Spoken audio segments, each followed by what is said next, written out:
সিরাজগঞ্জ হলেও আমার নানা বাড়ি পাবনা জেলার চাটমোহর উপজেলার কোনো এক গ্রামে।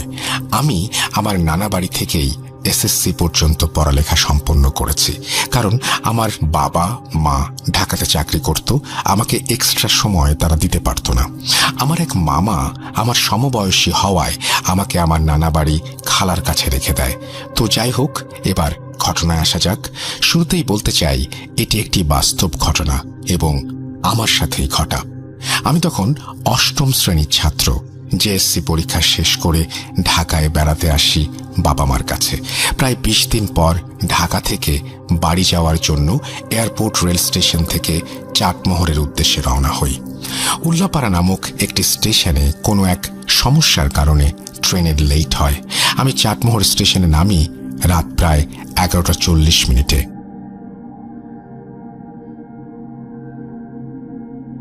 সময়টা ছিল শীতকাল। স্টেশনে নামার পরে প্রথমে আমাকে ভ্যানে করে চাটমোহর নতুন বাজার যেতে হবে, তারপরে নতুন বাজার থেকে আরেকটি ভ্যানে করে গ্রামে যেতে হবে। তো যথারীতি স্টেশন থেকে বের হয়ে রাস্তায় দাঁড়াই, কিন্তু ভ্যান ছিল না। যে 2-3টা ছিল তারা একজন লোক নিয়ে অত দূর যাবে না। তাই আমি একটা চা দোকানের বেঞ্চের উপরে বসে কোনো ভ্যান আসে কিনা তার জন্য অপেক্ষা করতে থাকি। প্রায় রাত 11:48 একটা ভ্যান আসে, কিন্তু ভ্যানে পাট লোড করা ছিল, হরিপুর নামক এক গ্রামে যাচ্ছিল। তো অনেক শীত থাকার কারণে আর অনেক রাত হয়ে যাওয়ায় আমি অনেক রিকোয়েস্ট করি। প্রথমে রাজি হচ্ছিল না, পরে আমি একটা ছোট মানুষ, একা এত রাতে কিভাবে যাব এটা উপলব্ধি করে তিনি যেতে রাজি হন। আমি লোড দেয়া পাটের উপরে বসে পড়ি এবং পাট শক্ত করে ধরে থাকি। যাই হোক, আস্তে আস্তে আমরা যাচ্ছি। উনি আমাকে নতুন বাজারে নামিয়ে দেবে, যেহেতু নতুন বাজার গেলে তার একটু বেশি ঘুরে যেতে হবে আর অনেক রাত হয়ে গেছে, সেজন্য আমার কাছ থেকে সে 100 টাকা ভাড়া চেয়েছিল। সে যাই হোক, গাড়ি তো পেয়েছি, এটা ভেবেই আমি অনেক খুশি ছিলাম। বলে রাখা ভালো রাসেল ভাই, আমার বাবা আমাকে একটি ল্যাপটপ আর একটি সিম্ফনি ফোন দিয়েছিল। সেগুলো নিয়ে আমি অনেক খুশি ছিলাম, কারণ তখন 2013 সালে অ্যান্ড্রয়েড ফোন অনেক দুর্লভ ছিল গ্রামাঞ্চলে। পথে অনেকবার আমার বাবা মার সাথে কথা হয়েছে। আমার একা একা যাওয়ার অভ্যাস আছে বলে তেমন চিন্তিত ছিলাম না, কিন্তু প্রথম স্মার্টফোন হাতে পাওয়ায় আমি ট্রেনের মধ্যেই ফোনের সব চার্জ শেষ করে ফেলেছিলাম। শেষবার কথা বলেছিলাম ট্রেন থেকে নেমে এবং বলি যে আমার ফোনে চার্জ নেই, তাই ফোন বন্ধ থাকলে যেন তারা চিন্তা না করে। আর যেহেতু এলাকায় চলে এসেছি, তাই আমার তেমন কোনো সমস্যা হবে না তারা জানত। অবশেষে ভ্যান চালকের সাথে কথা বলতে বলতে নতুন বাজারে চলে আসি এবং ভাড়া মিটিয়ে তাকে বিদায় দেই। কিন্তু বাজারে নেমে দেখি একটা ভ্যানও নেই। হাত ঘড়িতে সময় দেখি 1:57। লোড গাড়ি হওয়ার কারণে এত সময় লাগছে বুঝতে পারলাম। রাস্তা ছিল মাত্র 9 কিলোমিটার। যাই হোক, নতুন বাজার থেকে আমার বাসা 4 কিলোমিটার। এত রাতে ভ্যান না পাওয়ার কারণে বাজারের পাহারাদার আমাকে বলে, তুমি এত রাতে একা একা ভয় পেতে পারো, তাই বলি যে এখানে পুলিশ বক্সের বেঞ্চে বসে আজান দিলে তারপরে যাও, আমি তোমায় কবরস্থান পর্যন্ত এগিয়ে দিয়ে আসবো। নতুন বাজার থেকে যে রাস্তা দিয়ে আমায় বাড়ি যেতে হবে সেই রাস্তার একটু বিবরণ দেই। প্রথমে বাজার থেকে মেইন রোড দিয়ে 200 গজ সামনে এসে হাতের ডান দিকে চলে গেছে আমাদের গ্রামের রাস্তা। গ্রামের রাস্তার শুরুতেই মানে মোড়েই মসজিদ পার হয়ে বিশাল বাঁশবাগান, তারপরেই আমবাগান, যেটা দিনের বেলাতেই অনেক অন্ধকার। আমবাগান পার হয়েই দুপাশে ধানি জমির মধ্য দিয়ে একটু এগিয়ে কবরস্থান পার হলেই 100 মিটার পরে বসত বাড়ি, তারপরেই আমাদের গ্রাম শুরু। আমাদের বাড়ি গ্রামের শেষ দিকে পড়েছে। তো প্রতিদিন স্কুল, প্রাইভেট ইত্যাদির জন্য এই রাস্তা ব্যবহার করায় আমার কোনো ভয় নেই বললেই চলে এই রাস্তা নিয়ে। তাই আমি বাজার পাহারাদারকে আমার পরিচয় এবং আমার নানার পরিচয় দেওয়ায় সে চিনতে পারে। পাহারাদার আমায় বারবার বারণ করার পরেও আমি বললাম, না না, আমি যেতে পারবো, সমস্যা নেই, আমি রেগুলার এই রাস্তা দিয়ে যাই। তো আমি যখন হাঁটা শুরু করেছি তখন সে বাজারেই লোড থাকা পাটকাঠির গাড়ি থেকে 1 আঁটি পাটকাঠি এবং ওনার কাছে থাকা একটা গ্যাস লাইট বের করে আমার হাতে দিল এবং বলল, যখন তুমি বাঁশবাগান পার হবা তখন তেঁতুল গাছ পার হওয়ার সময় অর্ধেক জ্বালাবা আর কবরস্থানের আগে একবার জ্বালাবা, যে আগুনে তুমি কবরস্থান পার হতে পারবা। তার দেয়া আগুন আর কাঠি নিয়ে আমি হাঁটা শুরু করি। শীতের রাত, একটু জ্যোৎস্নার আলোতে আমি একা পথ চলছি। যাই হোক, আমি মেইন রাস্তা থেকে নেমে আমাদের গ্রামের রাস্তা দিয়ে বাঁশ বাগানের মাঝামাঝি এসে কিছু পাটকাঠি জ্বালাই এবং তেঁতুল গাছ পাওয়ার আগেই সেটি নিভে যায়। আমি দূর থেকেই কোনো একটা মানুষের মতো কাউকে দেখি এবং ভাবলাম, জ্বালিয়ে আর কি হবে, সামনে তো মানুষই আছে। এই ভেবে এগিয়ে গেলাম, কিন্তু অবাক করা বিষয় হলো সেও আমাদের গ্রামের দিকেই যাচ্ছে। এতে আমি একটু সাহস পাই। এবার আমাকে আর একা যেতে হবে না। তাকে বেশ কয়েকবার ডাকলাম, কিন্তু সে থামে না। উল্টো আমায় বলে, ভাগ্নে আসো, সমস্যা নাই। আমি তখন একটু দ্রুত হেঁটে তাকে ধরার চেষ্টা করি, কিন্তু পারি না। সবসময় সমান দূরত্ব বজায় রাখে। তখনও বুঝতে পারিনি যে আজ আমার সাথে কি হতে চলেছে। এইরকম ভাবে আমি আমবাগান পার হয়ে আসি। কবরস্থান পার হওয়ার আগে আমি ওনাকে আবার ডাকি, জোরে ডাকি, বলি, মামা দাঁড়ান, আমি যাব। আর আপনি কোন মামা? আপনার নাম কি? সে আমার কোনো কথার উত্তর দেয় না। আর একটা বিষয় খেয়াল করি যে আস্তে আস্তে লোকটি বড় হয়ে যাচ্ছে। তখন আমি কবরস্থান থেকে 100 গজ দূরে আমি বুঝতে পারি এটা মানুষ না। আমার তখন অনেক কান্না পাচ্ছিল এবং প্রচণ্ড ভয়ও পাচ্ছিল। তারপর যখন আমার সামনে তাকাই, তখন দেখি লোকটি এত বড় আকার ধারণ করেছে যে আমি দাঁড়ানো অবস্থায় তাকে ঘাড় উঁচু করে দেখি। চোখ দুটো সাদা, যেন অন্ধকারে সাদা আলো। দাঁড়িয়ে আছে কবরস্থানের মধ্যে, আমার দিকে তাকিয়ে আছে, কিন্তু সে আমার কাছে আসছে না। তারপর আমি কোনো মতে গ্যাস লাইট জ্বালিয়ে পাটকাঠিতে আগুন দেই এবং আগুনের আলোতে দেখি অবয়বটা নেই। তখন আমি আবার বাজারের দিকে যেতে শুরু করি এবং অনেক ভয়ে কাঁপা কাঁপা শরীর নিয়ে আমবাগান পার হয়ে যখন তেঁতুল গাছের কাছে যাই, তখন দেখি সে অবয়বটা আবার দাঁড়িয়ে আছে। আমি থেমে যাই এবং মাটিতে বসে যাই। আর আমি নড়তে পারছি না, যেন শরীর আমার কাজ করছে না। এবার অবয়বটা আমার দিকে আস্তে আস্তে এগিয়ে আসতে থাকে। আমি জোরে চিৎকার করতে চেয়েও পারি না। আস্তে আস্তে আওয়াজ বের হয়। এত পরিমাণ ভয় পেয়েছি, এত পরিমাণ হয়রান হয়েছে, আমি উঠতে পারছি না। হঠাৎ দেখি পেছন থেকে আমার নাম ধরে কেউ ডাকছে, ইমরান, ভয় পাস না, বারবার বলে। আর আমার কাছে আসে আওয়াজটা। কাছে এসে আমার গায়ে হাত দেয়। দেখি আমার বন্ধু ওমর। আমায় বলছে, দূর বেটা, ভয় পাস কেন? বন্ধুকে দেখে একটু সাহস পাই। আমি কিছুই বলতে পারছিলাম না। ওমর আমায় বলে, আরে বন্ধু, বাড়ি যাই। আমার গলা প্রচুর শুকিয়ে যাওয়ায় কথা বলতে পারছিলাম না। সারা শরীরে ঝিম ধরে যাওয়ার কারণে আমি বন্ধুর কাঁধে হাত দিয়ে চলতে থাকি। এক সময় আবার কবরস্থান পার হয়ে আসি। বাড়ি থেকে একটু দূরে, মানে 50 মিটার গেলেই বাড়ি। হঠাৎ কানে ভেসে আসে ফজরের আজান। আমি অমনি পড়ে যাই মাটিতে। আমার বন্ধু উঠাও। আমি যার কাঁধে ভর করে আসছিলাম সে কই? কিছু না বুঝেই আমি আবার ভয় পেয়ে দৌড়ে বাড়ি চলে আসি। এসে আমার খালাকে সব বলি। খালা নানাকে বলে। সকালে ভয় পাওয়ার কারণে আমায় কাচি গরম করে পানিতে চুবিয়ে সেই পানি খাওয়ানো হয়। এর পরের দিন আমি আমার বন্ধুকে বিষয়টা বলি। সে বলে, না তো, আমি তো বাসায় ছিলাম, অত রাতে আমি বাইরে যাবো কেন? তারপরে আমাদের মসজিদের ইমাম সাহেবকে বিষয়টা জানালে উনি বলেন, তেঁতুল গাছে অনেক আগে থেকেই একটা খারাপ জিন থাকতো। সেই সময় কিছু লোক এই জিনকে দেখেছিল এবং একজন মারাও গিয়েছিল। তারপর থেকে একা একা কেউ ওদিকে যেত না, বিশেষ করে রাতে। আর আমাকে নাকি যে বন্ধুটি সেজে নিয়ে এসেছিল সে নাকি একটা ভালো জিন। এরপরে আমার সাথে আর কোনো সমস্যা হয়নি। একদিন রাতে সজীবের মামা ব্যবসার টাকা নিয়ে তাদের বাড়িতে আসেন। সেখানে ওই সময় মোটামুটি ভালো অঙ্কের টাকাই ছিল। টাকা সজীবের বাবার হাতে বুঝিয়ে দেওয়ার পরে খানা দানা শেষ করে মোটামুটি রাত হয়ে যাওয়ায় সজীবের বাবা তার মামাকে থাকতে বলেন। উনি না করেন এবং যথারীতি বাড়িতে চলে আসেন। আর ওই দিন রাতেই সজীবদের বাড়িতে চোর আসে এবং যখনই তারা বুঝতে পারে যে বাড়িতে চোর এসেছে, তখনই সজীবের বাবা আশেপাশে সবাইকে ডাকাডাকি করে এবং সবাই আস্তে আস্তে চোর টাকা, স্বর্ণ যা কিছু ছিল সব নিয়ে পালিয়ে যায়। আশেপাশে সবাই আসে। আর ওই সময় নেহালের বাড়ির সবাইও উপস্থিত ছিল, কিন্তু নেহালের আসতে একটু দেরি হয়। নেহালের এই দেরি হওয়াটা সজীবের মা খেয়াল করেন। এটা পরে উনি তার স্বামীকে বলেন নেহালের দেরি হওয়ার কারণ। আর আমি আগেই বলেছি সজীবের মা নেহালের ফলমূল চুরি করে খাওয়ার ব্যাপারটা পছন্দ করতেন না। সেই সুবাদে সজীবের মা নেহালকে চোর মনে করেন। অন্যদিকে সজীবের মার বাবা, মানে সজীবের নানা, ছিলেন একজন কবিরাজ। তার সাথে জিনও ছিল, যার মাধ্যমে উনি মানুষের বিভিন্ন সমস্যার সমাধান করতেন।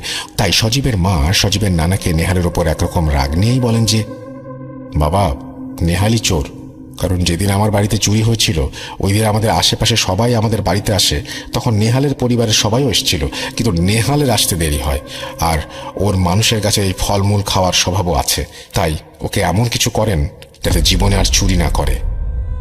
সজীবের নানা বলেন, মারে সবই বুঝলাম, চুরি না করে যদি থাকে তাহলে তো ছেলেটা শুধু শুধু দোষী হয়ে শাস্তি পাবে। সজীবের মা বলেন, নেহালি করেছে, আপনি ফাফা দেন, জিন চালনা করেন। আচ্ছা, আমি দেখছি। আসলে কারো যদি কিছু চুরি হয় তাহলে ফাপার মাধ্যমে চোরকে শনাক্ত করা বিজ্ঞজনদের কাছে শুনেছিলাম, কিন্তু এখানে একটা কথা রয়েছে।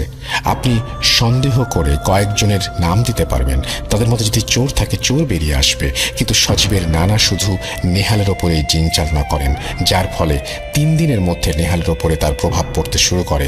তার শরীরে গোটা হতে থাকে, শরীর শুকিয়ে যেতে থাকে, যা ছিল খুবই ভয়ানক। কি ভাবছেন এখানেই ঘটনা শেষ? এখান থেকেই ঘটনার মোড় পাল্টায়। যতদিনে সজীবের নানা বুঝতে পারেন নেহালের এসবের সাথে কোনো সম্পর্ক নেই, ততদিনে নেহালের অবস্থা করুণ হয়ে যায়। নেহালও বুঝতে পারছিল যে তার সাথে কেন এমন হচ্ছে, তাই তার বাবা তাকে হুজুরের কাছে নিয়ে যান। হুজুর দেখেই বুঝতে পারেন যে তার উপর জিন চালনা করা হয়েছে। হুজুর তখন তাকে পানি পড়া দেন এবং 3 দিন খেতে বলেন, আর 3 দিন পরে আবারও আসতে বলেন। তারপর নেহাল তার বাবা চলে আসেন। তারপর হুজুর আসন করেন এবং ওনার সাথে থাকা জিনগুলোকে ডাকেন। তারপর জিনগুলোকে জিজ্ঞেস করেন এই ছেলের সাথে কি হয়েছে।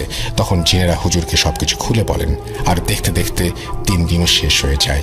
নেহাল তার বাবা আবার হুজুরের কাছে যায়। তারপর হুজুরকে জিজ্ঞেস করে কেন তার সাথে এরকম হয়েছে। হুজুর তাদেরকে বলেন, আপনারা যাওয়ার পর আমি আমার জিনদের সাথে কথা বলেছি। সজীবদের বাড়িতে চুরি হওয়ার ঘটনাটা মনে আছে আপনাদের? নেহালের বাবা বলেন, হ্যাঁ, তো ওই ঘটনার সাথে ওর অসুস্থ হওয়ার সম্পর্ক কি? হুজুর বলেন, সজীবের বাবা যখন চোর চোর বলে ডাকতে থাকে আশেপাশের সবার সাথে আপনারাও যান, কিন্তু নেহাল যায় দেরি করে। তাতেই সজীবের মা ভেবে নেয় সজীব হয়তো চুরিটা করেছে। তারপর উনি সন্দেহের ভিত্তিতেই ওনার বাবা অর্থাৎ সজীবের নানার মাধ্যমে নেহালের উপরে জিন চালনা করেন। তারপরেই নেহালের এই অবস্থা। নেহালের বাবা চোখে পানি নিয়ে বলেন, তাহলে এখন এর থেকে বাঁচার উপায় কি? হুজুর বলেন, উপায় একটা আছে, আপনাদের যেভাবে বলছি সেভাবেই করবেন, ইনশাল্লাহ আপনারা সাফা পাবেন। 3 দিন ফজরের নামাজের পরে কিছু দোয়া বলে দিচ্ছি, ওইগুলো পড়ে পানিতে ফু দিয়ে নেহালকে 3 রাস্তার মোড়ে গোসল করাবেন এবং 3 মাস অর্থাৎ 90 দিন কোনো প্রকার মাছ খাওয়াতে পারবেন না। তারপর যথারীতি হুজুরের কথা মতো সব করা হয়। সে অনেকটা সুস্থ হয় এবং নিয়মগুলো মানতে থাকে। তারপর নেহাল আর তার বাবা সজীবদের বাড়িতে যায় এবং নেহালের বাবার সাথে অনেক রাগারাগি করেন। তারপর সজীবের নানা ও মার ব্যাপারে সব বলে আসেন, তারা কি কি করেছেন এবং তার ছেলের কিভাবে ক্ষতি হয়েছে। সবকিছু শুনে সজীবের বাবা তার স্ত্রীকে মারতে যান। তখন সামনে থাকা সবাই তাকে আটকান। তারপর সজীবের বাবা বলেন, বাবা, যেহেতু তোর সাথে অন্যায় হয়েছে তাই আমিও চাই চোর বের হোক। তারপর নেহালের বাবা আর সজীবের বাবা মিলে ওই হুজুরের কাছে যান আবার নতুন করে জিন চালান করার জন্য। আসল চোর কে? তারপর অনেকের নাম দেন। আরেকটা কথা বলে রাখা দরকার যে সজীবের বাবারা ছিল 4 ভাই। তাদের মধ্যে থেকে 3 জনের নাম মিলিয়ে 7 জনের নাম দেয়া হয়। মোট 10 জনের নামের ওপর ফাপার মাধ্যমে জিন চালনা করা হয় এবং 3 দিন অপেক্ষা করতে বলেন। 3 দিন পরে সবাই বুঝতে পারে যে চুরি করেছে সে আসল চোর সজীবের আপন ছোট কাকা। তার সাথেও ঠিক একই ঘটনা ঘটেছিল নেহালের মতো। আর এই একই অবস্থা দেখে কারো আর বুঝতে বাকি থাকে না যে কে চুরিটা করেছে। পরবর্তীতে সবাই তাকে জিজ্ঞেস করে সে চুরি করেছে কিনা। তারপর সজীবের কাকা স্বীকার করেন যে উনিই টাকা স্বর্ণগুলো চুরি করেছেন। তারপর গ্রামবাসীরা সবাই তাকে সুস্থ হওয়ার পরে গ্রাম থেকে চলে যেতে বলে। আগে যেহেতু টয়লেট কিছুটা দূরে বানানো হতো তাই দাদি এই অবস্থায় টয়লেটে যেতে চাচ্ছিল না, কারণ এর আগে তার বাচ্চাকে দাদি বাঁচাতে পারেনি। কেন বাঁচাতে পারেনি তা যদি শুনতে চান তাহলে আমি তা শেয়ার করব অন্য কোনো দিন। এখন ঘটনায় আসি। দাদি টয়লেটের পাশে বসে হঠাৎ পেছন দিক থেকে তাকাতে থাকেন এবং দেখেন নারকেল গাছে কেউ বসে আছে এবং দাদি এই সব দেখা মাত্রই ওই অবয়বটার পা দুটো এতই বড় হয়ে যায় যে মাটি স্পর্শ করে, অর্থাৎ নারকেল গাছ থেকে অবয়বটির পা মাটিতে স্পর্শ করে। এবং মুহূর্তেই অবয়বটা আকারে অনেক বড় হয়ে যায় আর দাদিকে লক্ষ্য করে দাদির কাছে আসতে শুরু করে এবং মুহূর্তেই চারপাশ মনে হয় যেন ঘূর্ণিঝড় হচ্ছে। দাদি সাথে সাথে দৌড়ে বাসার দরজায় এসে দাদাকে ডাক দেয় এবং ঘরে ঢুকে দরজা বন্ধ করে দেয়। ওই দিন দাদির কিছু করতে পারেনি, কিন্তু তারপর দিন দাদি অনুভব করে তার পেটে বাচ্চা নড়াচড়া করছে না এবং হাসপাতালে ভর্তি করে ডাক্তার জানায় যে পেটের বাচ্চা মারা গেছে এবং অপারেশনের প্রস্তুতি নিচ্ছে।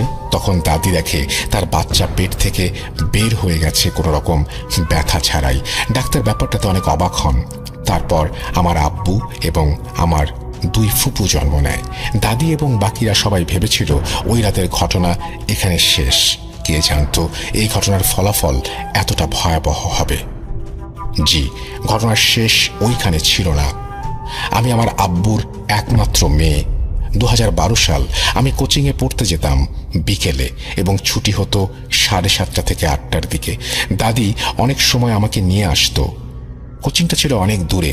দাদি একদিন আমাকে নিয়ে বাসায় আসবে বলে আমাদের এলাকায় বসে আমার জন্য অপেক্ষা করছিল। সময়টা ঠিক সন্ধ্যা।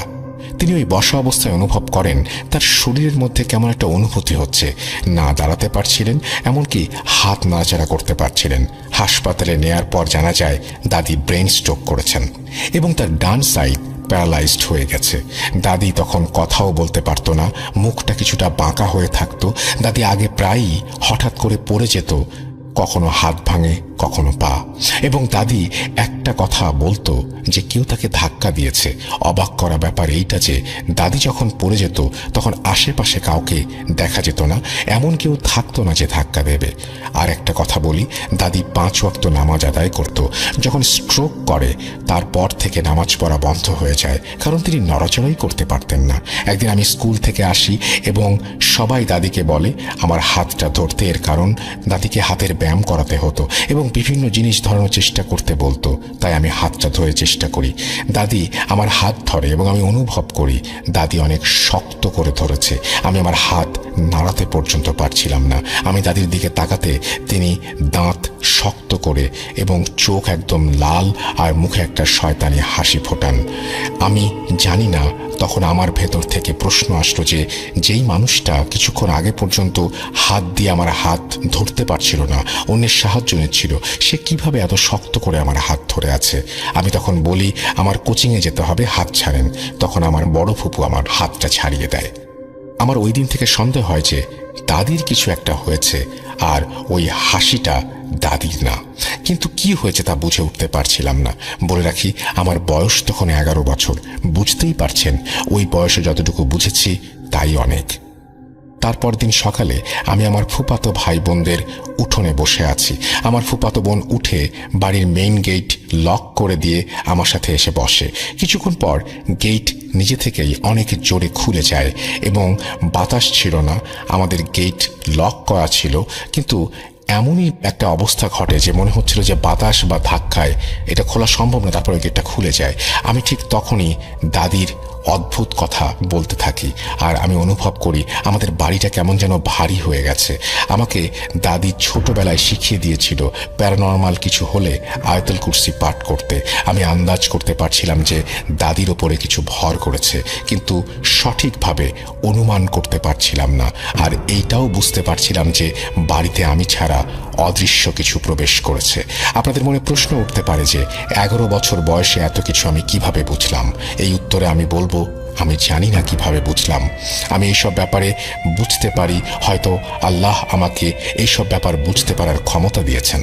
আমি এখন এইটাও বুঝতে পারি বাড়ির ঠিক কোন জায়গায় অদৃশ্য কিছু আছে। আমি এখন ঘটনায় আসি। এক সকালে ঘুম থেকে উঠে দেখি বাড়ির সবাই কেমন ভয়ে আছে। আম্মু জানায় যে রাতে দাদি ভয়ানকভাবে আল্লাহ আল্লাহ বলে ডাকছিল এবং কারো কথার উত্তর দিচ্ছিল না আর চোখ একদম লাল ছিল। ওই রাতে আমার দাদা, আমার আম্মু বাসায় ছিল, তাই সবাই ঠিক করলো আজ রাতে আমার ফুপু থাকবেন বাসায়। আমাদের 2টা রুম ছিল এবং 2 রুমের মাঝে দরজা ছিল। আমার দাদা এবং আমার ফুফাতো ভাই এবং দাদি এক রুমে ঘুমায়। আমি, আম্মু, ফুপু আর 6 মাসের মেয়ে আমাদের রুমে ঘুমাই। রাত 3টা হঠাৎ দাদি ভয়ানকভাবে আল্লাহ আল্লাহ করতে থাকে। ফুফাতো ভাই দাদির পাশে শোয়া ভাবছিল দাদি জিকির করছে। আমার ফুপু রুমে গিয়ে দেখে দাদির চোখ একদম লাল হয়ে গেছে আর মুখে সেই শয়তানি হাসি। ফুপু তার ছেলেকে সাথে নিয়ে আমাদের রুমে পাঠিয়ে দেয়। আমাদের ততক্ষণে ঘুম ভেঙে যায়। দাদির কণ্ঠ এতটাই ভয়াবহ ছিল যে কারো পক্ষে ঘুমিয়ে থাকা সম্ভব না। আমাকে আম্মু কোনোভাবেই দাদি রুমে যেতে দিচ্ছিল না। অবাক করা ব্যাপার হচ্ছে, দাদির প্রতিটা চিৎকারে 6 মাসের বাচ্চাটাও জোরে জোরে কান্না করছিল। আমি সুযোগ বুঝে একটু দাদির রুমে উকি দিয়ে যা দেখলাম তা দেখে আমি নিজের চোখকে বিশ্বাস করতে পারছিলাম না। আমি দেখি দাদি বুকের ওপর ভর দিয়ে শুয়ে আছে আর তার পাগুলো নাড়াচাড়া করছে। আপনি চিন্তা করেন, একজন প্যারালাইসিসের পেশেন্ট সে কিভাবে ওভাবে শুয়ে থাকতে পারে এবং নিজের পা নাড়াচাড়া করতে পারে। দাদি নিজ থেকে পাশ ফিরে শুতে পর্যন্ত পারত না, আর 2 হাত দিয়ে আমার ছোট ফুপুর বুকে খামচি দিচ্ছিল। আবারও বলছি ভাইয়া, 2 হাত দিয়ে। আমি দেখে কিছুক্ষণ আমার মাঝে ছিলাম না। আজানের কিছুক্ষণ আগে দাদি ঘুমিয়ে পড়ে। পরদিন সকালে দাদি কিছুই মনে করতে পারছিলেন না। আমার বড় ফুপু এক হুজুরের কাছে যায়। হুজুর জানায় দাদির ওপর বদ জিন আসর করেছে, যা ঠিক 40 থেকে 50 বছর আগে ঘটেছিল, এবং ওই রাতের ঘটনা জানায় এবং বলে ওই রাতে দাদির ক্ষতি করত যদি দাদি চলে না আসতো। আর দাদির নিজে ক্ষতির সম্মুখীন না হলেও দাদির পেটে থাকা সন্তান ক্ষতির মধ্যে পড়েছিল। বদ জিনের জন্য বাচ্চা মারা যায়। দাদিকে এতদিন কিছু করতে পারেনি, কারণ দাদি সবসময় নামাজ আদায় করতেন এবং তাহাজ্জুদের নামাজ আদায় করতেন। অসুস্থ অবস্থায় নামাজ আদায় করতে না পারার কারণে এবং বিছানায় টয়লেট করার কারণে দাদি সবসময় নাপাক অবস্থায় থাকতেন এবং বদ জিনের জন্য সহজ হয়ে গিয়েছিল দাদির শরীরটিকে আয়ত্তে নিয়ে আসা। হুজুর ওই দিন কিছু তাবিজ দেয়, যেহেতু দাদিকে নিয়ে যাওয়া সহজ ছিল না, আর হুজুর অনেক বয়স্ক থাকায় উনিও আমাদের বাসায় আসতে পারছিলেন না, তাই কাজটি অনেক কঠিন হয়ে পড়ে। হুজুর বাড়ি বন্ধ করে দেন এবং দাদির শরীরও বন্ধ করে দেন, কিন্তু কিছুতেই দাদি সুস্থ হচ্ছিলেন না। প্রতি রাতে 3টা থেকে 5টা পর্যন্ত দাদি ভয়ানক কণ্ঠে আল্লাহ আল্লাহ করতেন, কিন্তু সকাল হলে প্রতিবেশীরা বলতো রাতে আমাদের বাসা থেকে কান্নার আওয়াজ কেন আসে, বাচ্চার কান্নার আওয়াজ। আর শুনতে পায় আমাদের বাড়ির টিনের চালে বড় বড় ঢিল ছুঁড়ে কেউ। ভাইয়া, আমরা রুম থেকে কোনো ঢিলের আওয়াজ শুনতে পেতাম না। আমার দাদির ভয়ানক কণ্ঠে আল্লাহ আল্লাহ বলা এতটাই জোরে ছিল যে পুরো এলাকা সেই আওয়াজ শুনতে পেত। এইভাবে আমাদের দিন কাটতে থাকে। রাতে কেউ ঘুমাতে পারতাম না। সারা রাত ওই ভয়ঙ্কর কণ্ঠ। হুজুর কোনোভাবেই জিনকে হাজির করতে পারছিলেন না। এমনকি দাদির শরীরে আসলেও আল্লাহ ছাড়া আর কিছু বলতো না। তাই বুঝতে পারছিলাম না জিনটি আসলে কি চায়। একদিন হুজুরের কাছে হাজির হয় এবং হুজুর কোনো কথারই উত্তর দিচ্ছিলেন না, শুধু এটুকুই বলেন, আমি ওর কলিজা খাবো। এতদিন পর ওর শরীরে প্রবেশ করতে পেরেছে, তাই সে যেতে চায় না। একটা কথা বলি ভাইয়া, যেদিন আম্মু প্রথম দাদির অদ্ভুত আচরণের কথা বলেছিল, আমি তখন পুরোপুরি বুঝতে পারি যে দাদির ওপর অদৃশ্য কোনো জাতির আক্রমণ আছে। আমি জানি না ওই বয়সে ঠিক কিভাবে দাদিকে আমি বাঁচাবো। আমি নিজেকে প্রশ্ন করতে থাকি, আমি কি করব দাদির জন্য? আমার ধারণা কাকে বলবো, কে বিশ্বাস করবে? তাই আমি একটা জগে পানি নিয়ে তাতে আয়াতুল কুরসি পাঠ করে দম দেই, আর ওই পানি ছিটিয়ে দেই আমাদের বাসার বিভিন্ন জায়গায়। আমার টয়লেট ছিল দাদির রুমের জানলা থেকে কয়েক হাত দূরে, আর জানলার পাশে ছিল একটা পুরনো আম গাছ। আম গাছের আশেপাশে ছিটিয়ে দেই সেই পানি। আমি বুঝতে পারিনি দাদিকে বাঁচানোর এই চেষ্টা করতে গিয়ে এর ফলাফল এতটা ভয়াবহ হবে যে আমার জীবনটা ওলটপালট হয়ে যাবে। ওই দিন কোচিং থেকে চলে যাই এবং ওই দিন থেকে অনুভব করি সারাদিন আমার আশেপাশে কেউ আছে। শুধু রাতে দাদি যখন ভয়ানক আচরণ করত তখনই অনুভব করতাম না অদৃশ্য কিছুটাকে। কখনো কখনো চিৎকার করে বলতাম, কি চান আপনি আমার কাছে? আপনার তো আমি কোনো ক্ষতি করিনি, কেন আমার এরকম পিছু নিয়েছেন? ভাইয়া, 11 বছরে আমার কতটুকু সাহস থাকার দরকার ছিল আমি জানি না। হুজুর একদিন পানি পড়া দেয় এবং বলে যখন পরিস্থিতি স্বাভাবিক দেখবে তখন পুরো বাসায় ছিটিয়ে দেবে। এর মধ্যে হুজুর জানায় বাড়ির বড় মেয়েকে নিয়ে আসবে আমার কাছে। আমি ছিলাম বড়। হুজুর আমাকে দেখে বলল, বাহ, খুব সাহসী তুমি, ভয় তোমাকে কাবু করতে পারেনি। তোমাকে নিয়ে আমার চিন্তা ছিল, তোমার ছোট প্রচেষ্টাতেও তুমি বদ জিনকে আঘাত করতে পেরেছ। তখন বুঝতে পারি ওই দিন পানি ছেটানোটা জিনের শরীরের মধ্যে পড়েছিল। আমাকে সূরা পড়ে দেন হুজুর, আর ফুপুকে বলে দেন আমাকে কোনোভাবেই যেন দাদির চোখে না পড়তে দেয় যখন দাদির শরীরে জিন প্রবেশ করবে। এক রাতে আমি দাদির রুমের টিভি দেখছিলাম এবং দাদিকে আম্মু আর ছোট ফুপু রাতের খাবার খাওয়াচ্ছিল। আমার ফুপু খেয়াল করেন দাদির চোখ একদম লাল এবং শয়তানি হাসি দিয়ে আমার দিকে তাকিয়ে আছে আর তার চোখের পলক পড়ছে না। তখনই আমার ফুপু আমাকে চিৎকার করে বলে, শাকিলা ওই রুমে যা। আমি দাদির দিকে তাকিয়ে একদম স্তব্ধ হয়ে যাই। আমি কেমন একটা ঘোরের মধ্যে চলে যাই। আমার আম্মু দৌড়ে এসে আমাকে ধরে নিয়ে অন্য রুমে নিয়ে যায় এবং আমার বড় ফুপুর ছেলে আমার বড় ভাই এসে পানি পড়া ছিটিয়ে দেয়। দাদি যখন ধমক দিয়ে বলে, আমার ফুফাতো ভাইকে আমাকে দেখতে দিলি না কেন? তারপর দাদি ঘুমিয়ে পড়ে। ওই রাতে অদ্ভুত ঘটনা ঘটে। ভাইয়া তার চাচার সাথে ঘুমাতো। তার চাচা লক্ষ্য করে ভাইয়া রাত 2-3টার সময় উঠে দরজা খুলতে চেষ্টা করছে। চাচা ভাইয়াকে ডাক দেয়। ভাইয়া দরজার দিকে মুখ করে উত্তর দেয় ভয়ানক কণ্ঠে, তুই নিজের ভালো চাইলে চুপচাপ ঘুমা, আমাকে বিরক্ত করিস না। তারপর চাচা উঠে ভাইয়াকে থামানোর চেষ্টা করে। এক পর্যায়ে চাচা ভাইয়াকে থাপ্পড় দেয় আর ভাইয়াও চাচাকে থাপ্পড় দিয়ে বসে। এরপর ভাইয়াকে জোর করে শুইয়ে রাখা হয়। সকালে ওঠার পর ভাইয়ার কিছু মনে ছিল না। এরপর থেকে দাদির অবস্থা আরও খারাপ হতে থাকে। সারাদিন তার কোনো হুঁশ থাকতো না। দাদির হার্টবিট চলতো, তাই বুঝতে পারতাম তিনি বেঁচে আছেন। সবুজ রঙের একটা লালা পড়তো মুখ থেকে। হুজুর কিছু করতে পারছিলেন না। সন্ধ্যা পর্যন্ত এমনই থাকতো। তারপর মাগরিবের নামাজের পরে তার হুঁশ ফিরত। একটা কথা, আমার দাদির ডাক্তারি চিকিৎসাও আমরা চালাই। এমন একদিন বিকেলে দাদির অবস্থা দেখে অ্যাম্বুলেন্স নিয়ে যাব, এমন সময় আমাদের পাশের বাড়ির এক দাদি গাড়ির ভেতরে উকি দিয়ে দেখতে চায় দাদিকে। তখনই দাদি হঠাৎ চোখ খোলে এবং ওই দাদিকে দেখে বিরক্ত হয়ে দাদির চোখ লাল হয়ে যায়। ভাইয়া হসপিটাল থেকে এসে শুনি ওই দাদিটা, অর্থাৎ যাকে দেখে চোখ লাল হয়েছিল, ওই দাদিটা বাসায় যেয়ে ছটফট করে শেষ নিঃশ্বাস ত্যাগ করেন। ওই রাতে দাদির শরীরে এসে জিন জানায় ওকে আমি মেরেছি, আমাকে বিরক্ত করেছে সেই কারণে। আমরা এই কথা শুনে কান্নায় ভেঙে পড়ি। একজন নিরীহ মানুষের জীবন চলে গেল। আমার ছোট ফুপু রাগে দাদির কনিষ্ঠ আঙুল চেপে ধরে। দাদি বলতো কিভাবে জিনকে আটকানো যায়। দাদির মধ্যে থাকা জিন মুহূর্তে চিৎকার করতে শুরু করে। আমার বড় ফুপু অন্য কনিষ্ঠ আঙুল চেপে ধরে আর জোরে জোরে বলতে শুরু করে। তখন ছোট ফুপু জিজ্ঞেস করে, কে তুই? উত্তর দেয়, আমি কে তা তোরা কেউ জানতে পারবি না কখনো। তারপর প্রশ্ন করে, কোত্থেকে আসলি? উত্তর দেয়, একটা মাজার থেকে। আমি মাজারের নাম উল্লেখ করছি না। তারপর আরো কিছুক্ষণ কথা হয়। এরপর এক পর্যায়ে সে চলে যায়। এর মাঝে অনেক ঘটনা ঘটে। যেহেতু ঘটনা অনেক বড়, তাই সব ঘটনা তুলে ধরা সম্ভব হচ্ছে না। আমরা অনেক হুজুরের কাছে গিয়েছিলাম, কিন্তু তারা বলতো আমাদের মাফ করবেন, এ অনেক শক্তিশালী, আমরা কিছু করতে পারবো না। তারপর আগের হুজুর জানায় ওই মাজারে কিছু টাকা দান করে আসো আর ভোগ দিতে বলো, এবং বলে হয়তো এর জন্য বদ জিনের নজর দাদির থেকে সরবে। ভোগ দেওয়ার পর দাদির শরীরে সেই জিন আর আসেনি। আর অবাক করা ব্যাপার হচ্ছে, দাদির থেকে জানতে চেয়েছিলাম ওই মাজারে কখনো দাদি গিয়েছিল কিনা। দাদি বলেছিল উনি কখনো মাজারে যায়নি। আমরা সবাই ভেবেছিলাম শেষ ওইখানে, কিন্তু একটা কথা আছে না ভাইয়া, শেষ থেকে শুরু হয় নতুন কিছুর। শুরুতেই একটা কথা বলেছিলাম, আমার জীবনটা ওলট পালট হয়ে গেছে। কেন হয়েছে জানেন? বলবো এর পরে। 2014 সালের গ্রীষ্মের মাঝামাঝি সময়ে আমার শ্বশুর একজন ধনী মানুষ ছিলেন। তিনি আমাকে বললেন, তোমার যতটুকু জমি আছে তাতে তুমি ধান আবাদ করো। চরে বালু থাকার কারণে তো ধান আবাদ ভালো হয় না। এক কাজ করো, তুমি আমার চরের কিছু জায়গা নিয়ে সেখানে পটল চাষ করো, ভালো ফলন দেবে। যেই কথা সেই কাজ। আমি পটল আবাদ শুরু করলাম। ইনশাল্লাহ দেখতে দেখতে পটল ধীরে ধীরে তোলার উপযোগী হয়ে উঠল। তো ঘটনা শুরু হয় আবাদকৃত পটল বিক্রি করা নিয়ে। তো একদিন আমার স্ত্রী বলল, শোনেন, কয়েক বস্তা পটল বিক্রি করে দিন। পাশের বাড়ির রহিম ভাই আজ তার জমি থেকে পটল তুলে বাজারে বিক্রি করে ভালো দাম পেয়েছে। তো আমিও ভাবলাম যেহেতু বেশিরভাগ পটল এখনো বিক্রির উপযোগী হয়নি, এই সময় বিক্রি করলে ভালো দাম পাওয়া যাবে।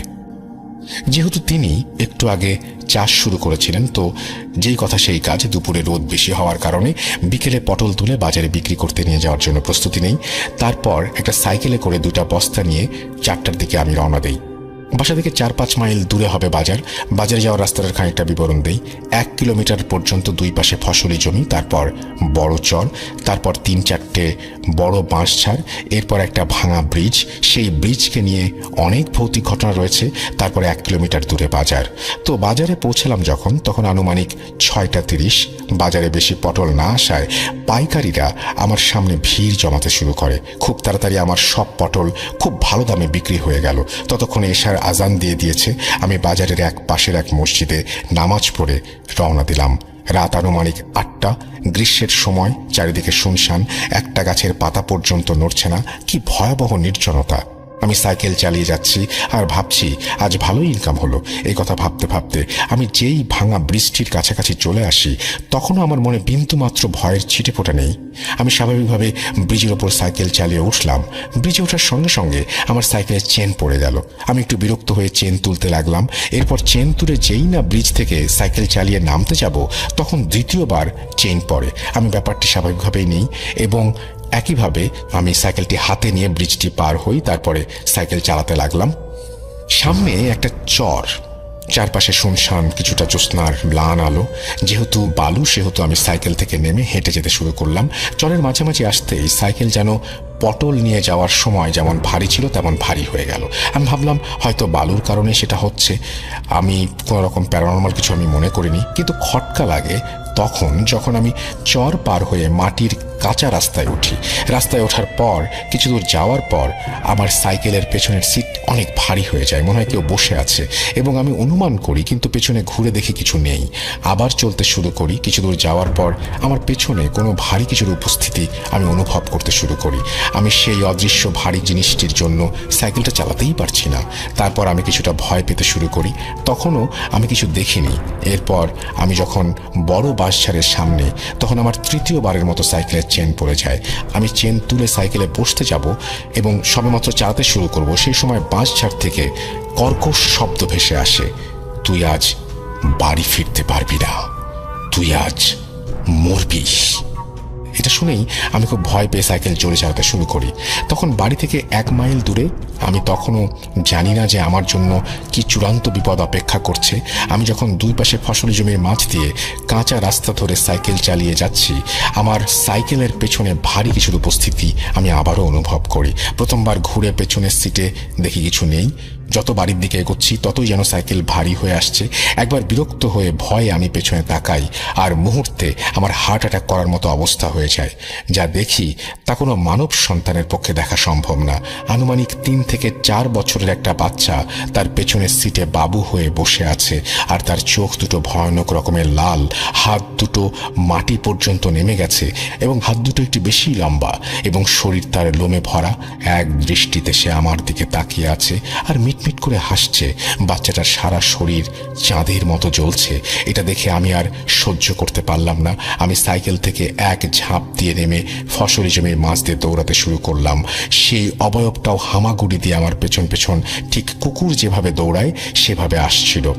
মনে নেই কি হচ্ছিল, কতক্ষণ ধরে আমরা এরকম ছোটাছুটি করছিলাম। মনে হচ্ছিল বারবার আমাকে ধরে ফেলবে।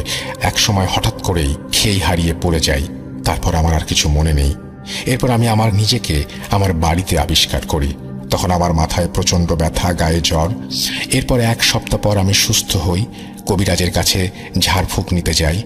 ভালো আছি, তবে মাঝে মাঝে স্বপ্নে সে অবয়বটিকে এখনো দেখি। আমার মুখের দিকে তাকিয়ে অনবরত সে হেসে চলেছে। আমি সুস্থ হওয়ার পর সব ঘটনা সবাইকে খুলে বলি। যে ঘটনাতে এক্স্যাক্টলি সুপারন্যাচারাল বা প্যারানর্মাল কিছু আছে, আর যে ঘটনাটি আমার সাথে ঘটেছে সেটা আমরা লজিক্যালি এক্সপ্লেইন করতে পারছি না। তো আমি আর সময় নষ্ট না করে সরাসরি ঘটনায় চলে যাই। ঘটনাটি ঘটে 2023 সালের ফেব্রুয়ারি মাসে।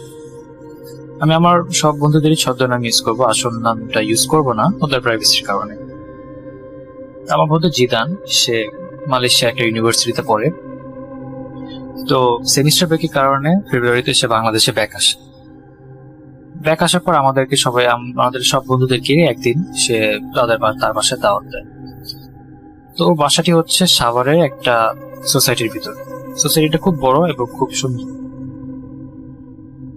তো আমরা একদিন সব বন্ধুরা মিলে ওর বাসায় যাই এবং ডিসাইড করি যে যেহেতু অনেকদিন ধরে দেখা হয় না আর কথাবার্তা তেমন হয় না, সেদিন রাতটা আমরা ওর বাসায় কাটাবো। তো সারাদিন খুব ভালোভাবেই যায়। রাত্রেবেলা খাওয়া দাওয়ার পর আমরা সবাই ডিসাইড করি যে ছাদে গিয়ে ভূতে ফিল্ম শুনবো। ফেব্রুয়ারির শেষের দিক হওয়ার পরেও ওদিক সাভারের দিকে খুব ঠান্ডা ছিল, কারণ খোলামেলা জায়গা ছিল আর গাছপালাতে ভরা ছিল পুরো জায়গা সোসাইটি। তো দেখা যাচ্ছে যে আপনার এনভায়রনমেন্টটা খুব ভালো ছিল ভূতের শোনার জন্য। তো আমরা সবাই রাত 1:15টার দিকে ছাদে যাই এবং ভূতের শোনা স্টার্ট করি। তো আমি ওর বাসার একটা ডিসক্রিপশন দিয়ে দিচ্ছি। ওর বাসাটি হলো আপনার সোসাইটির দক্ষিণ দিকের পুরো শেষ প্রান্ত, ওয়ালের সাথে লাগানো। আর ওয়ালের পর হলো খুব বিশাল বড় একটা জঙ্গলই বলা যায়, কারণ বিশাল বড় একটা স্পেস, সামনে হলো খালি মাঠ, আর পরে দূর দূরান্ত পর্যন্ত শুধু জঙ্গল আর জঙ্গল, গাছপালাতে ভরা। আর ওর অনেক পর দেখা যায় 1 কিলোমিটার এরকম পর দেখা যাচ্ছে যে আরো কয়েকটা বাসা বাড়ি আছে, ওগুলো আলো বাতি চলছে, ওগুলো দেখা যাচ্ছে। তো ওই জায়গাটা স্পেসটা পুরাই মিলিটারি আন্ডারে।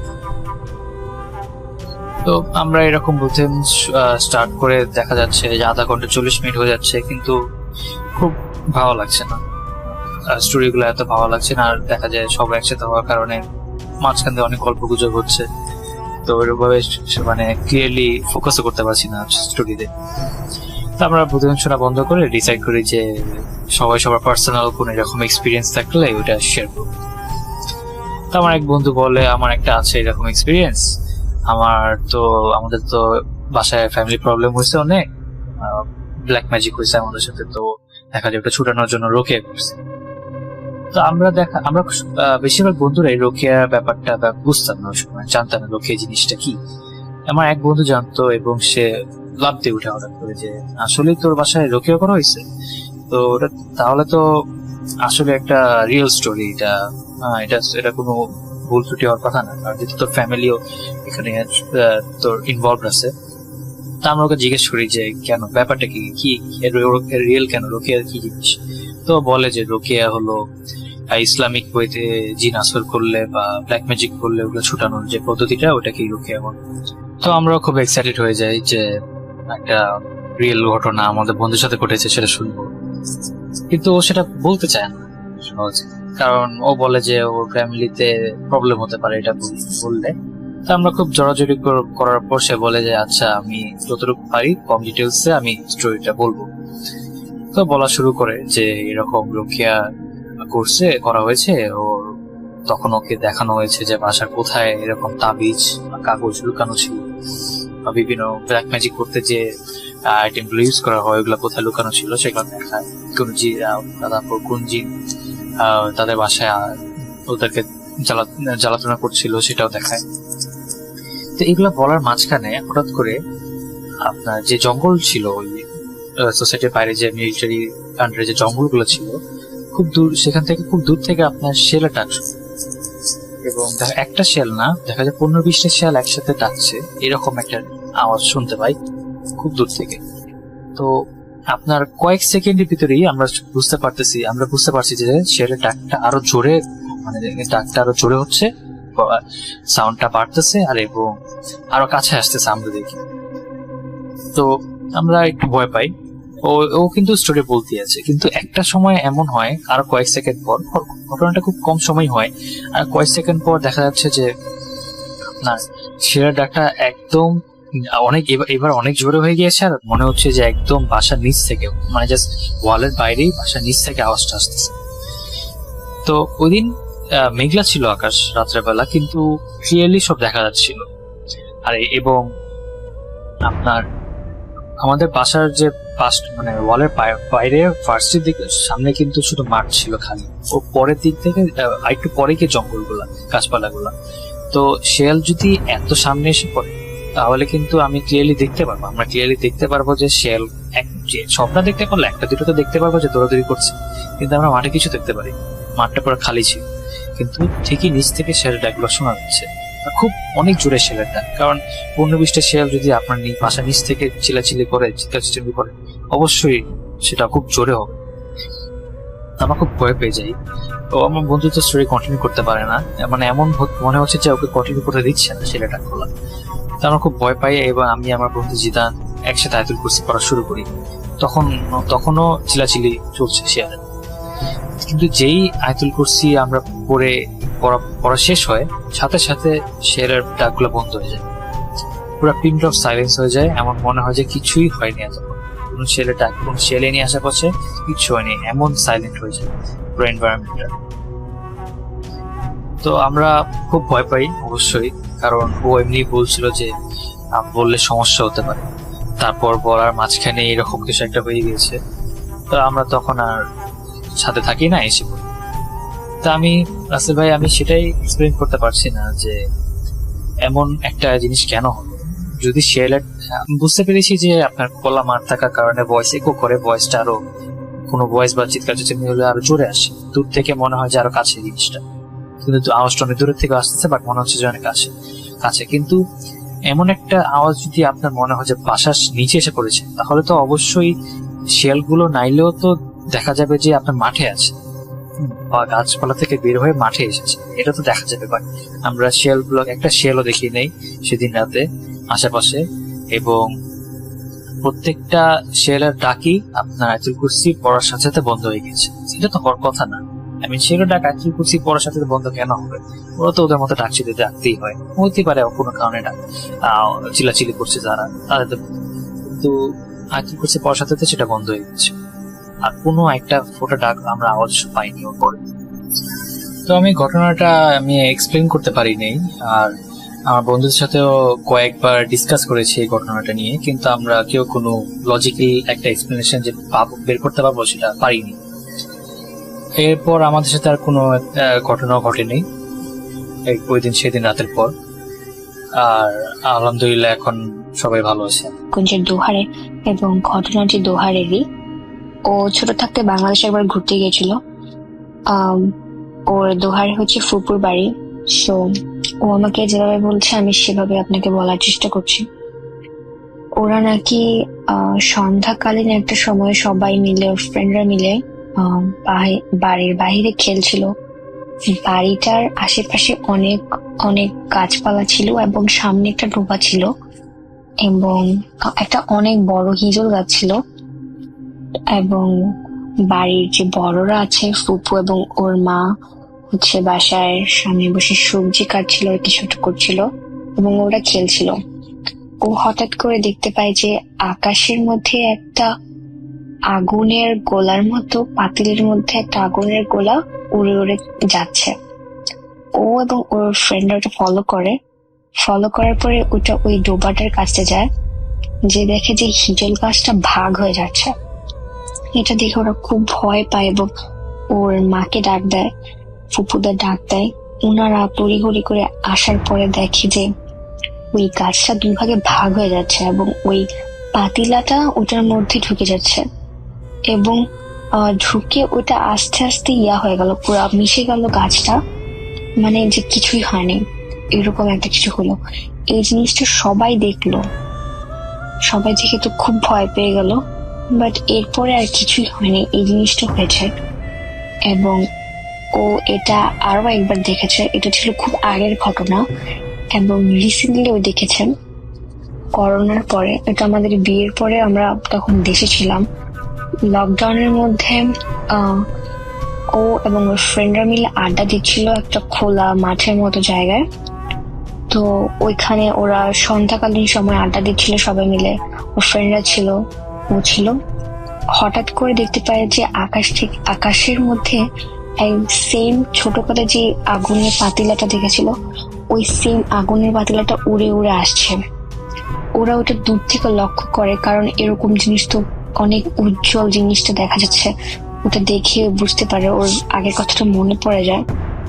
সো ওটা দেখলো যে ওর চোখের সামনে দিয়ে এটা ভেসে ভেসে গেল, এবং ও এটা শুধু একা দেখে নাই, ওর ফ্রেন্ডরাও আশেপাশে ছিল, ওরাও দেখছে। আমি জানি না ঘটনাটা কতটুকু ভয়ানক, বাট খুবই অবাক করার মতো বিষয় যে একটা এত মোটা গাছ ভাগ হয়ে ওটার মধ্যে আগুনের পাতিলা ঢুকে গেল। এটা খুবই অবাক করার বিষয়। আমার কাছে এরকম আরো অনেক ছোট ছোট ঘটনা আছে, ইনশাআল্লাহ আমি পরবর্তীতে পাঠাবো। Thank you. ঘটনাটি আজ হতে ঠিক 2 মাস আগের। আমার এক বন্ধু প্যারাসাইকোলজি নিয়ে গবেষণা করতে পছন্দ করে। সে বিভিন্ন ধরনের থিসিস পেপার, বিভিন্ন ধরনের প্যারাসাইকোলজিক্যাল বই পড়েছে, বিভিন্ন ঘটনা দেখেছে শুনেছে। সে ভূত এফএমের একজন রেগুলার লিসেনারও বটে।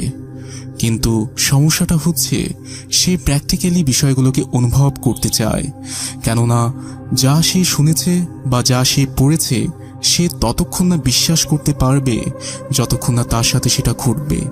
কিন্তু সে বাস্তবের সম্মুখীন হতে পারেনি। 3 বছর যাবৎ সে এই বিষয় নিয়ে ঘাটাঘাটি করছে। তার অতি আগ্রহ দেখে হয়তো 2 মাস আগে তার সাথে এই ঘটনা ঘটে গেছে। আসলে আমরা যদি নেগেটিভ এনার্জির প্রতি আকৃষ্ট হই তবে তারা অবশ্যই আমাদেরকে খুঁজে নেবে।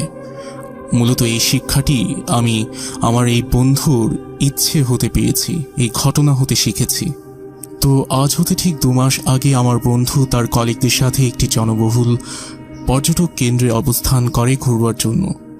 সেই পর্যটক কেন্দ্রের আশেপাশের একটি হোটেলে তারা অবস্থান করে। হোটেলের কোনো ভৌতিক ইতিহাস নেই, আমি আগেই বলে রাখছি। আমার বন্ধু একা ঘুমোতে পছন্দ করে, তাই সে ব্যক্তিগত একটি রুম নিয়ে নিল। ঘটনাটি ভ্রমণের 2য় দিন রাতের বেলা ঘটেছিল। ঘটনাটিতে বিশেষ কোনো বিষয় ছিল না, কিন্তু ভৌতিক ছিল।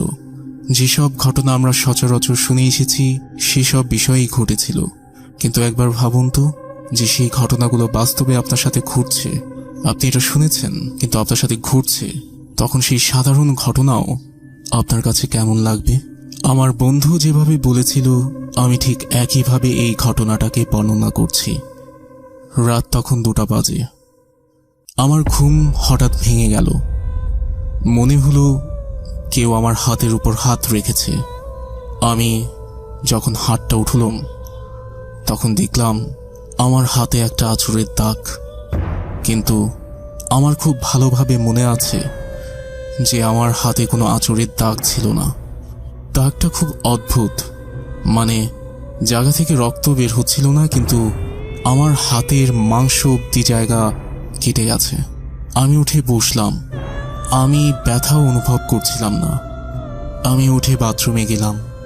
ধীরে ধীরে একটা শব্দ, মানে মনে হচ্ছে যে কেউ ধীরে ধীরে কথা বলতে বলতে আমার কানের কাছে চলে আসছে। ধীরে ধীরে আমার কাছে চলে আসছে। আমার কিছুটা ভয় করছিল, কিন্তু সাথে আমি খুব উৎসাহিত ছিলাম, কারণ আমি প্রথমবার অলৌকিক কিছুর সম্মুখীন হচ্ছিলাম। কিন্তু আমি জানি না যে আমি যে বিষয়টির সম্মুখীন হচ্ছি সেই বিষয়টি কতটা ভয়ানক। এরপর আমি পিছনে ফিরে দেখলাম যে আমার পিছনে কিছু আছে নাকি। দেখলাম যে কিছুই নেই। আমি রুম থেকে বের হলাম। বেরিয়ে দেখলাম রুমের মধ্যেও কোনো কিছু নেই, কিন্তু আমার বালিশ বিছানার উপরে ছিল না। আমার বালিশ ছিল আমার বিছানা থেকে প্রায় 10 মিটার দূরে পড়া। আমি একটু অবাক হলাম, হয়তো আমার রুমের মধ্যে কিছু একটা আছে এমনটি আমি অনুভব করলাম। আমার কানের কাছে ফিসফিস শব্দ হওয়াটা বন্ধ হয়নি, সেটা আরও বাড়ছিল এবং প্রতি মুহূর্তে বাড়ছিল। আমি 1 গ্লাস পানি খেয়ে চুপচাপ ঘুমিয়ে পড়বার ভান করলাম, যেন আমি ঘুমিয়ে পড়লে যে অলৌকিক বিষয়টি সেখানে অবস্থান করছিল আমি যেন সেই বিষয়টিকে দেখতে পারি সরাসরি। কিন্তু বিষয়টি উল্টো হয়ে দাঁড়ালো। শব্দটা এতটাই তীব্র হচ্ছিল যে আমি নিজেকে ধরে রাখতে পারলাম না। আমি হঠাৎ বেহুশ হয়ে গেলাম। যখন আমার হুঁশ এলো তখন আমি আবিষ্কার করলাম যে আমার আশেপাশে আমার কলিগরা অবস্থান করছে। তারা আমাকে প্রতিনিয়ত জিজ্ঞাসা করছে যে কি হয়েছে। তারা ডুপ্লিকেট চাবি দিয়ে রুমের দরজা খুলেছে। রুমের দরজা খুলে দেখেছে যে আমি বেহুশ পড়ে আছি। কিন্তু শুধু বেহুশ পড়েছিলাম না, আমার গলায় লাল দাগ ছিল, যেন কেউ আমার গলা চেপে ধরেছিল। আমার হাতে কাটার চিহ্ন ছিল, নখের আঁচড় ছিল, আমার পায়ে ঘা হয়ে গেছিল। তারা আমার এই অবস্থা দেখে তাৎক্ষণিক নিকটস্থ হাসপাতালে ভর্তি করে আমায়। 16 ঘন্টা পর আমার হুঁশ ফিরেছিল। রাতের বেলা কি হয়েছে তার কোনো উত্তর আমার কাছে নেই। তো করছিল না, মানে এক জায়গায় একদম বসেছিল, লড়ছিল না। তো 4-5 মিনিট বসে থাকার পর ও হঠাৎ করে চলে যাচ্ছিল। তো চলে গেল, তো আমরা এরকম কিছু ভাবিনি। তো এর প্রায় 1-2 দিন পর শুনতে পারি ওই ভাইটা নাকি খুবই অসুস্থ হয়ে গেল, মানে কোনো কিছু খেলে বমি করে দিত, কোনো কিছুই খাচ্ছিল না, মানে এক ধরনের মানে রোগা হয়ে গেছিল, অনেক শুকিয়ে গেছিল। তো আমরা যাই ওই ভাইকে দেখতে, গিয়ে দেখি ওর পিঠে মানে পুরো শরীরে কালো কালো কি দাগ হয়ে পুরো শরীর একদম কালো দাগে ভরে গেছিল। তো অনেক ডাক্তার দেখাইছিল, কিন্তু ডাক্তাররাও বুঝতে পারছিল না যে কি হয়েছে। আবার অনেক মানুষ বলছে যে মৌমাছি কামড়েছে, কিন্তু ডাক্তাররা কিছুই বলতে পারছিল না। তো কোনো কিছু না দেখে মানে কোনো ডাক্তাররাই কিছু করতে পারছিল না। তো ওনারা সিদ্ধান্ত নিল যে একটি কবিরাজ ডেকে দেখা যাক। তো আমাদের গ্রামে এক কবিরাজ ছিল, তো উনি আসার পর দেখে, তো দেখার পরে যেটা বলে রাসেল ভাই, আমরা যেই দিন বললাম আমাদের মাথায় বসেছিল 4-5 মিনিট, তো ওইখান থেকে যাওয়ার একটা রাস্তা পড়ে ওদের বাড়িতে। তো রাস্তাটার বিবরণ দেই কিছুটা। তো রাস্তার মাথা থেকে কিছুক্ষণ গেলেই ডান পাশে একটি বাঁশঝাড় আর বাম পাশেও একটি বাঁশঝাড়।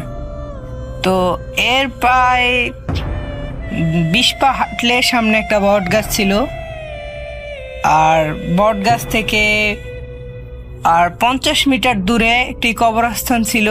আর কবরস্থানটি ছিল হচ্ছে হাতের বাঁ পাশে, আর ডান পাশে ছিল ধান ক্ষেত।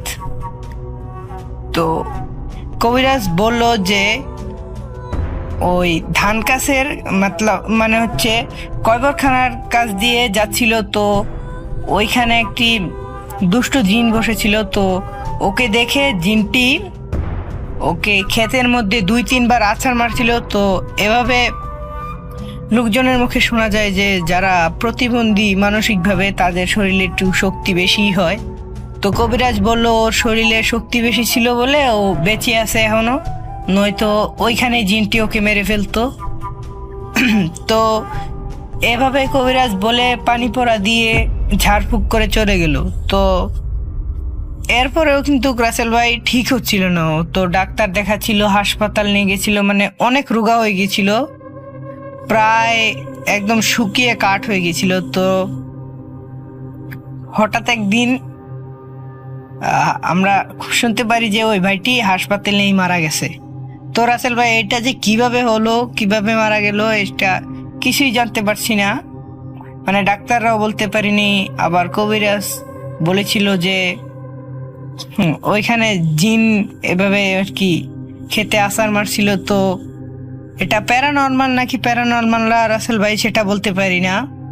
আর আমি ভূতে ফেনাপ শুনতাম অনেক আগে থেকে, আমার বাবা শুনতো, কিন্তু ভূত.com বের হওয়ার পরে আমার বাবা শুনে না, আমি শুনি। তো রাসেল ভাই ভূত.com আর ভূতে ফেনাপে এটাই আমার সর্বপ্রথম ঘটনা, আগে পরে কখনো কাউকে কোনো ঘটনা পাঠাই নাই। তো রাসেল ভাই এটাই আমার প্রথম। যদি ঘটনাটি ভালো লাগে তাহলে সিলেক্ট করবেন, আমার কাছে আরও একটা ঘটনা আছে, এটা সিলেক্ট হলে আমি ওইটাও পাঠাবো।